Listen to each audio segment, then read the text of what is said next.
بہرحال بہت آدم علیہ السلام روئے گر گرائے اور کہا ربنا، اے میرے رب، ظلمنا، ہم نے اپنے اوپر ظلم کیا، ظلمنا انفسنا، ہم نے تو اپنے نفسوں پر، اپنے اوپر، اپنی نسلوں پر ظلم کیا، وَإِن لَّمْ تَغْفِرْ لَنَا، ہمارے پاس کوئی چارہ کار نہیں کہ ہم ہاتھ جوڑتے ہیں، سجدہ کرتے ہیں، عاجزی کرتے ہیں، انکساری کرتے ہیں، گداز دل کے ساتھ آپ سے معافی کے خواستگار ہیں۔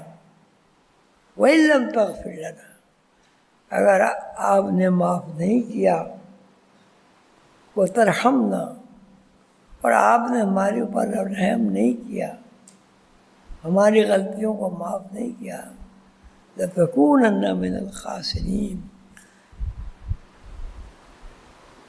میں اور میری پوری نسل، لَتَكُونَنَّ مِنَ الْخَاسِرِينَ، میں اور میری پوری نسل برباد ہو جائے گی، تباہ ہو جائے گی، برباد ہو جائے گی۔ اللہ معاف کر دے، غلطی ہو گئی،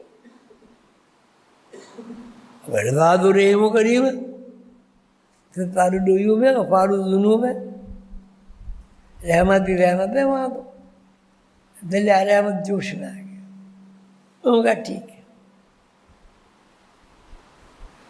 اب چونکہ غلطی کر بیٹھے ہو، اس کا خمیازہ تو اب تمہارے اوپر جاری ہو گیا، اس لیے ہم نے کہا تھا آگ میں ہاتھ نہیں ڈالنا، اب تم نے آگ میں ہاتھ ڈالا تو اب استغفار کی، رحم ہوا، زخم اچھا ہو گیا، نشان تو رہے گا، یہ نشان ہو ہی نہیں سکا، تو درخت کی حقیقت بھی معلوم ہو گئی، جنت کا نکلنا بھی معلوم ہو گیا۔ اب پھر لگا ہوگا، اگر تم نے جنت میں جو حکم تھا، اب یہاں بھی ہم حکم دیتے ہیں، اور اس حکم کو سمجھانے کے لیے اپنے پیغمبر بھیجیں گے، مسلسل بھیجیں گے، مسلسل بھیجیں گے، اور پیغمبروں کے ساتھ جو ناروا سلوک ہوا وہ بھی سب کو پتا ہے، 1,24,000 اللہ نے پیغمبر بھیجے،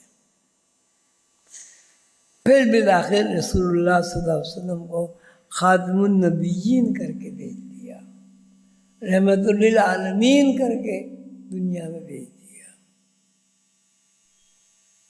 اب جو کچھ اللہ تعالیٰ نے کے احکامات تھے، جو کچھ اللہ تعالیٰ کے احکامات کا یہ کہ اللہ تعالیٰ کا جو پسندیدہ طرز عمل تھا، اس کی تکمیل ہو گئی۔ الیوم اکملت لکم دینکم واتممت علیکم نعمتی ورضیت لکم الاسلام دینا۔ اب ربائی پڑھیں۔ مٹی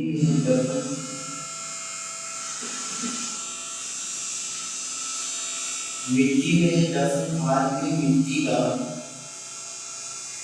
مٹی میں دفن آدمی مٹی کا، اٹھا ہے وہ ایک پیالہ بھی مٹی کا، میں خواب دیں گے اس پیالے میں شراب، وہ پیالہ بنے گا غیر کسی مٹی کا۔ اب تشریح پڑھیں۔ اللہ نے آدم کو مٹی سے بنایا ہے، تو ہر آدمی بھی مٹی سے بنایا ہے، اور یہی وجہ ہے کہ ہم اسے مٹی میں ہی دفن کر دیتے ہیں۔ یہ ایک حسین مورتی